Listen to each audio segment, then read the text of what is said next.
With the first fully original 2D Zelda in over a decade hurtling towards us, the question must be asked: who is directing Legend of Zelda: Echoes of Wisdom?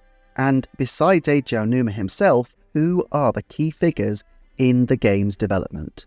Around the launch of Tears of the Kingdom, I put together a deep dive on that game's director, Hidemaru Fujibayashi, but while Fujibayashi-san had a history going back to the 90s of directing Zelda titles, the state of play with 2D Zelda is more opaque, with a good deal of churn in senior positions in the 2D titles over the recent couple of decades. But I think there is one person whose involvement at a senior level I believe to be 90% assured, and who I think there is a 50% chance will be in the director's chair. Then there are some other names I'm going on record to tip as potentially having a big impact on the future of Zelda, and possibly even being major parts of shaping this specific title. Before we start, you might want to check out my prior video on 2D Zelda, published before the announcement of Echoes of Wisdom, in which I analysed the issues facing the 2D Zelda series after so many of its key figures have moved aside. And of course, if you'd like to subscribe, like, or check out this channel's Patreon, which has goodies such as a deep dive into the Capcom Zelda team, I would be very grateful. So, without further ado, let's meet the man who I think is more likely than anyone else to be in the director's chair for Zelda: Echoes of Wisdom. His name is Mikiharu Ooiwa. But who really is he? What is his background, and why might he be trusted to lead 2D Zelda into a bold new era? And who are the other people spearheading the magical return to 2D Zelda in the form of Echoes of Wisdom? So, Mikiharu Ooiwa has a long history in video game development, but actually has worked for quite a few companies. He started at Sega in the 90s, creating graphics for Streets of Rage 3 and becoming a planet designer on the niche but iconic platformer for the Mega Drive, Ristar, among working on graphics for a range of different Sega titles. However, on a now lost interview with Grezzo years later, he also admitted to working on the absolutely iconic, magical, glorious, perfect Sega Saturn title, Nights into Dreams, in an uncredited role. After that, he joined the Solid Company Limited, which had a contract already with Square Enix. This introduction brought him into the world of Square, where he worked on a number of versions of Final Fantasy XI, including on Final Fantasy XI Online, serving as the background team director. He also joined 3 entries in the iconic Mana series as the lead designer for PlayStation 2's Dawn of Mana, but receiving special thanks also for the contemporaneous DS games Children of Mana and Heroes of Mana. In April of 2007, Mana creator Koichi Ishii was hired as the CEO of the newly founded Grezzo, and he needed people of experience. He called around looking for people with more than 10 years experience in developing video games at a top level, and Mikiharu Ooiwa was evidently one of the calls. As time has gone by, Ooiwa-san noted in an interview for the Grezzo site what a positive experience it seems to have been. He said of the culture at Grezzo, "I feel that the number of people has gradually increased and it has become a good balance of young, mid-level and veteran. The education system for newcomers in each section is also perfect, and we teach and convey the skills, rules of thumb, know-how and sense of development cultivated by veterans through the field in a strict and easy-to-understand manner. The new graduate Grezzo members at the beginning of the establishment also have their own hard work, and now they have grown to play a role in the core of the project." We'll talk about this more later. "All members are working hard every day so that they can carry their own weapons with work and professional consciousness, and it depends on the timing, but I think they are prepared to make the most of the opportunity given." So clearly the senior developers at Grezzo see themselves not just as a fixed team of veterans, but a team that is cultivating a new generation of talent. Let's stick for now with Ooiwa though. Ooiwa served as the supervisor on the obscure WiiWare title Line Attack Heroes, but a far bigger opportunity was soon to present itself. In those days, before the console that became the 3DS was revealed to the world, Satoru Iwata asked Grezzo's CEO Koichi Ishii and said, "I need to talk with you, so please come to Kyoto." In an Iwata Asks segment, he admits that he felt it was like a summons, and he did not intend to make Ishii-san nervous. In fact, Ishii already had a hunch that it would be something to do with the hardware, and when he arrived, they pitched him on both the concept of the 3DS and the Legend of Zelda game they were planning to produce for the launch window, Ocarina of Time 3D. Ooiwa-san would become the chief designer on that title. Eiji Aonuma reports striking up a very good working relationship with Grezzo from the off. He said, while Grezzo valued the original, they also didn't hesitate to make changes, so they were a big help. Rather than giving us precise instructions, they came to us saying, here's what we should do. Nagako Ikuta, who worked for Nintendo coordinating particularly external teams like King and Grezzo, commented that as production went on, Nintendo could give them more and more freedom. Basically, with an experienced core team of RPG veterans, but also a younger team around, Grezzo had shown that they could be excellent partners for Nintendo and for the Zelda series. Small wonder that they were commissioned for future titles, but Ooiwa-san's first big break came not from inside the company, but from outside. In fact, it came as a personal request from Eiji Aonuma himself. Aonuma-san had seen that the original Ocarina of Time remake managed without a director, on the premise that there was the original game to fall back on, but Eiji Aonuma felt it was important that there was a single point of contact as they ramped up work on Majora's Mask 3D. He would have liked to take on the role of the remake himself, but he was busy shepherding A Link Between Worlds, which was a completely original title. So he first liaised with Tomohiro Yamamura, a coordinator at Nintendo who works particularly with Grezzo and Camelot and has since gone on to direct Mario Tennis Aces and Mario Golf Super Rush.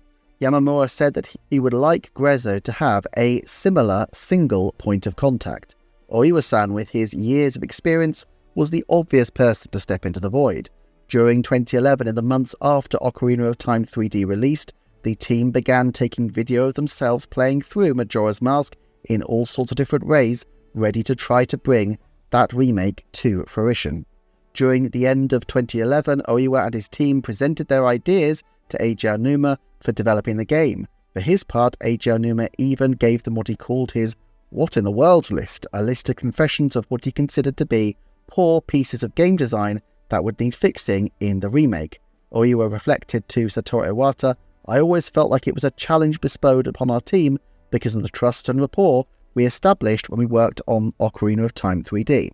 That trust and rapport was developed further when, one day, instead of meeting in Tokyo's offices of Grezzo, the team were asked to meet in Kyoto and were shown the new Nintendo 3DS.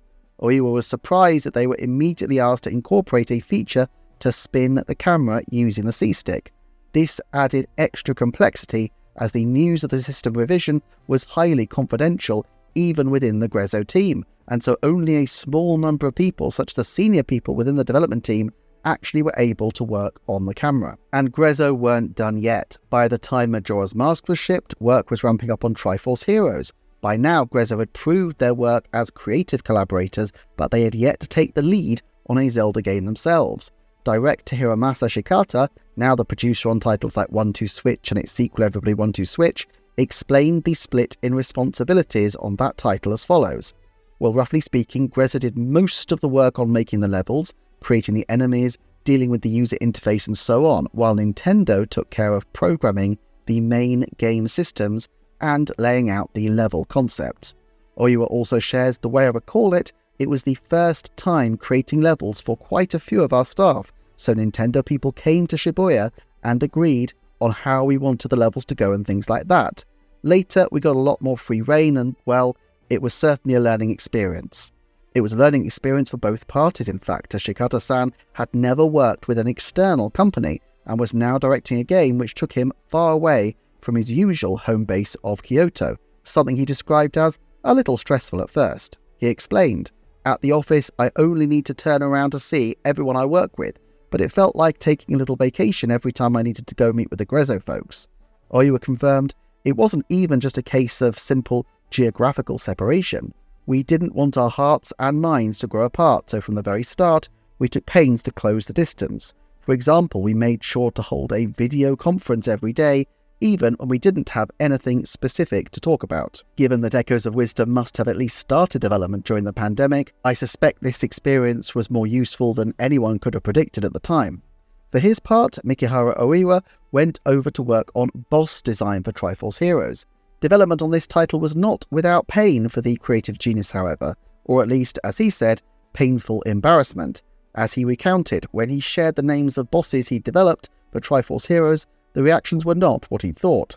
As he recounts, the mid-boss of the dunes, he's like the king of the vultures, but he's so big that he can't really fly, so I tried to make a pun that combined can't fly and vulture. When I brought up the name in the meeting, the reactions around the table were pretty much just, what? I don't think I'll forget that moment for as long as I live. This was an important process, though, for Grezzo of being immersed in the Nintendo way of doing things. It wasn't just Triforce Heroes director Hiromasa Shikata, who was a Nintendo stalwart from Kyoto, but also the system director Shiro Mori, who has since gone on to direct Super Mario Bros. Wonder, and the game planning lead Yoichi Yamada. Two other veterans of Nintendo's extensive planning team, Mari Shirakawa and Shinichi Ikamatsu, who have worked before and since on all sorts of Nintendo games, including Mario Kart 8 and Tears of the Kingdom, were also called in to help. The most senior person on the team from Grezzo, in many ways, was Hiroyuki Kawata, who was the course planning lead. He went on to handle the game system design on Grezzo's original title, Ever Oasis, before becoming the planning director for Zelda Link's Awakening. But alongside him was Mikihara Ooiwa, one of the few people really trusted by Nintendo to develop original content for one of their premier franchises. The partnership of Ooiwa and Kawata continued on their next Zelda collaboration, the remake of Link's Awakening. Although a smaller endeavour in some ways than the 3DS titles, this would not just be the first game on Switch, but also the first Grezzo game that underwent essentially a top-to-bottom graphical remake, with Ooiwa focusing in even on small details like Link's delighted expression when he catches a fish. Ooiwa returned to the director's chair with Kawata as his planning director. However, his was now quite a junior team. Shuntaro Tahara, who had previously worked on the scenario design for Ever Oasis, was now in charge of the chamber dungeon design, alongside outside hire Eijiro Fuji, whose only previous credit was on Metal Gear Survive for Konami. The planning sub-director, Rina Takada, was another person whose prior credit was only on the groundbreaking Ever Oasis title. Although Ever Oasis was a footnote released in many respects for Nintendo, a late-era 3DS RPG, it was very significant in that it allowed studio head Koichi Ishii to return to his RPG roots as he ushered a team together that comprised both Grezzo veterans and brand new people, and brought them up to speed with his way of developing games. He stated in an interview that he had decided to go with the 3DS instead of the brand new Nintendo Switch as a launch vehicle for this title because it had a bigger install base and the immersive nature of 3D suited the game. But I do wonder if part of the reason was also that the smaller scale of a 3DS title allowed them to work more cohesively as a team while developing something that was original as an IP to Grezzo. That helped strengthen the Zelda team, as many of the people who cut their teeth on Ever Oasis then made the jumps to Link Awakening, but many of those people will doubtless be at the heart of the development of Zelda Echoes of Wisdom as well. Indeed, Ishii-san has continued to enjoy creating, as he also took the director's chair himself for the mobile title Jet Dragon, but these credits are perhaps more revealing for who they don't include, specifically a very large number of the Link's Awakening staff who we can now see must have been on Echoes of Wisdom. So why is Mikihara Ooiwa the heir apparent to the 2D Zelda director's chair? It's not a foregone conclusion, as in the first decade of the Grezzo-Nintendo collaboration, across 4 different Zelda titles, Nintendo trusted Grezzo to innovate on the sides, but the core programming was always conducted in-house, even with teams such as Camelot Software Planning, long trusted by Nintendo to handle Mario Golf and tennis titles. Nintendo often would have people from their own departments supervising and directing. But there are reasons why I believe this could now be a struggle for Nintendo to manage. A while ago I did a video focusing on the way the old Zelda 2D team within Nintendo had, broadly speaking, scattered to the wind, taking on other key posts at Nintendo or else leaving the company altogether.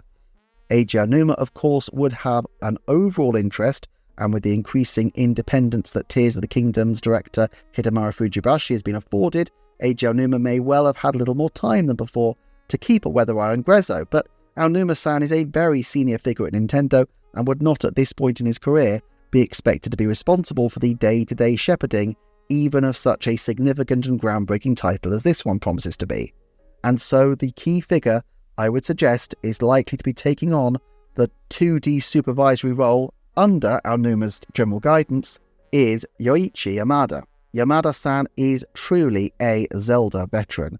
He was the assistant director on 1991's A Link to the Past, and after some time kibitzing on Star Fox 2, working as a course director on Super Mario 64, and putting together the demo sequence to Rave Race 64, he has returned to being almost exclusively a Zelda-making machine. Check out this credits list and in particular take note of the specific games where he served as a supervisor: Oracles of Seasons, Oracles of Ages, the 4 Swords sections of the Game Boy Advance A Link to the Past and 4 Swords title, and Minish Cap.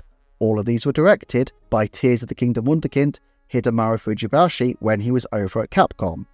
Basically, Yamada-san has a long experience of supervising external companies and making sure they deliver a Nintendo quality product.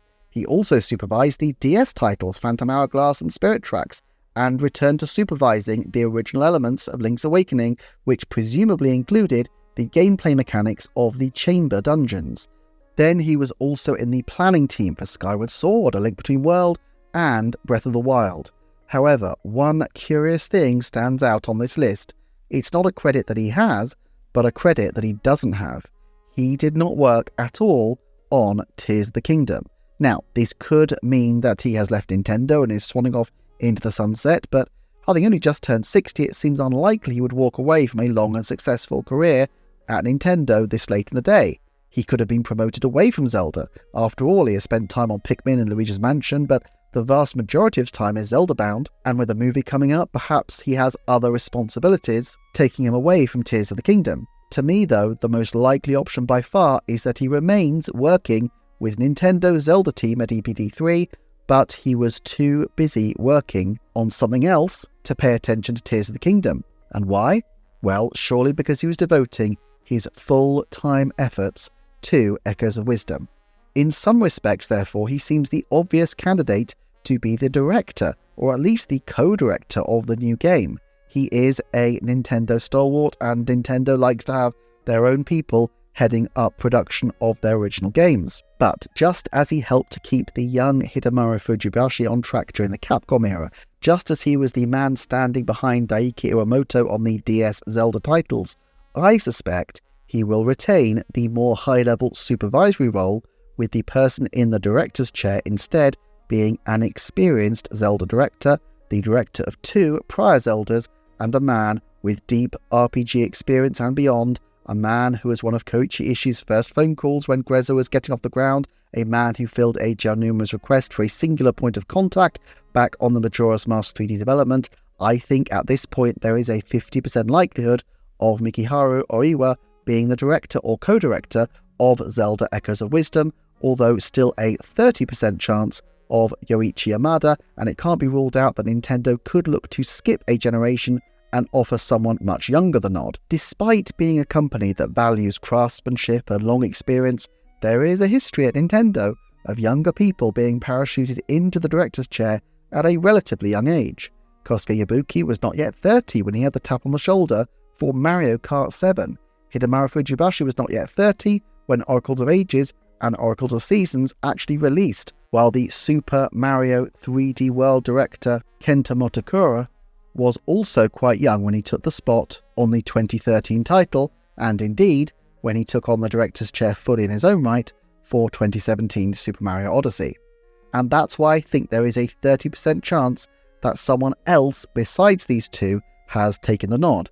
Maths fans will know that the forecasts so far add up to more than 100%, but in fact Nintendo does sometimes have a system of co-directors, with even Eiji Aonuma himself coming in as co-director on the N64 titles before taking over on his own with Zelda Wind Waker. Similarly, Kenta Motakura co-directed Super Mario 3D World with Koichi Hayashida before taking Odyssey on in full. Whichever way you slice it, this is a generational handover.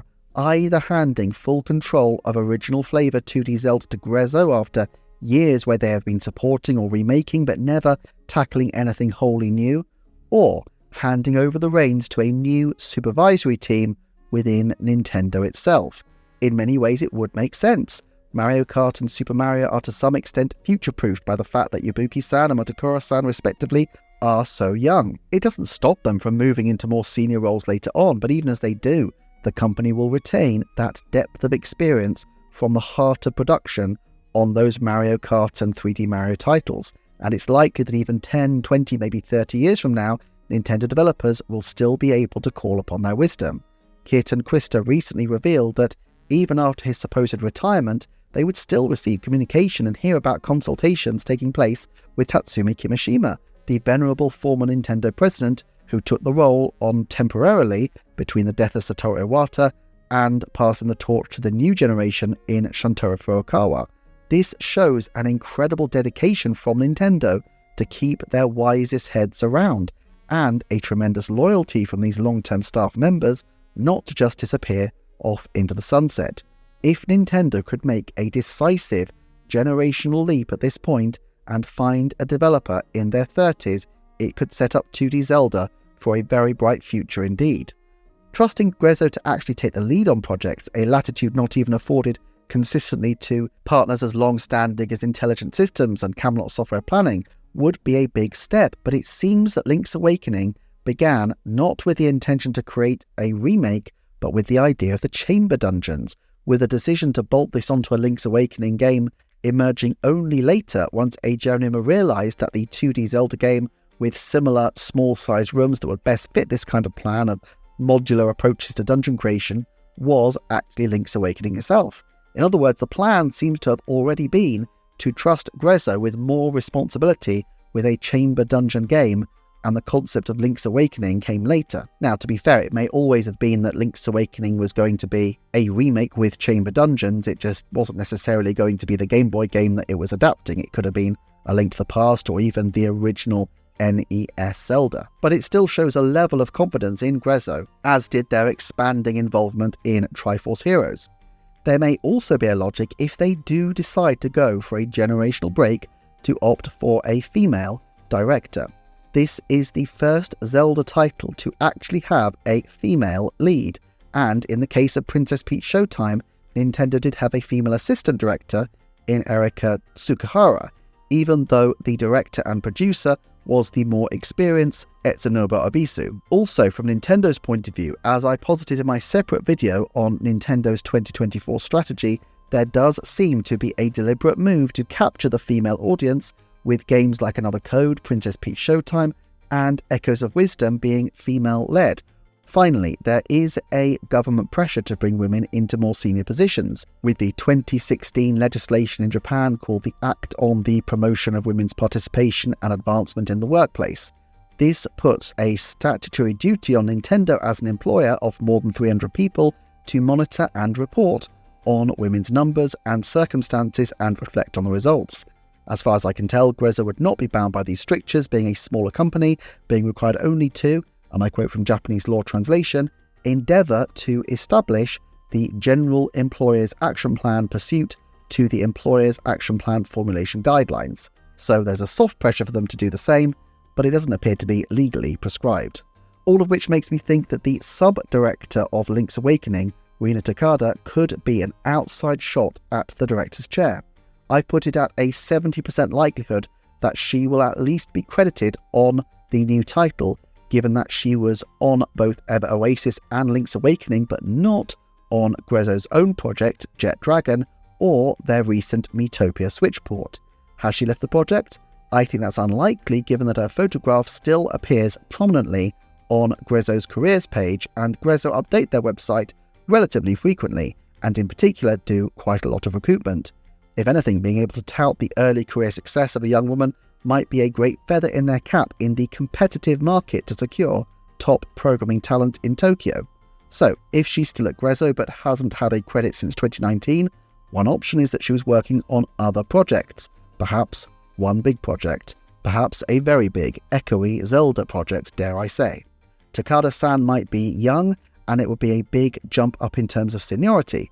Hiroyuki Kawata, the planning director on Link's Awakening, would be a more obvious forward move, but he has been working across Grezzo on the Windows port of Legends of Mana and doing the UI on Jet Dragon, making it seem unlikely that he would be available to lead what would surely be an all-encompassing task of leading Grezzo's first original Zelda title. For all these reasons, I'm going to say that there's a 10% chance that Rina Takada is the new face behind 2D Zelda, and a 70% chance that she'll at the very least be credited on Echoes of Wisdom, possibly in quite an important role, such as an assistant director, game design lead, or similar. In a few weeks, we'll see what the final credits show, and perhaps we'll revisit this topic when we know, hopefully, a little more about the future of 2D Zelda. Personally, the 1-2 punch of Famicom Detective Club, Emi of the Smiling Man, and the absolutely sensational-looking Zelda Echoes of Wisdom has me incredibly hyped, and I can't wait to see what the next few weeks brings in terms of gaming. If you feel this video has topped up your wisdom, please like, comment, share, subscribe, check out the Patreon, or ping your way onto one of these videos on screen. Thank you so much for watching, and I will see you next time for another Nintendo Forecast.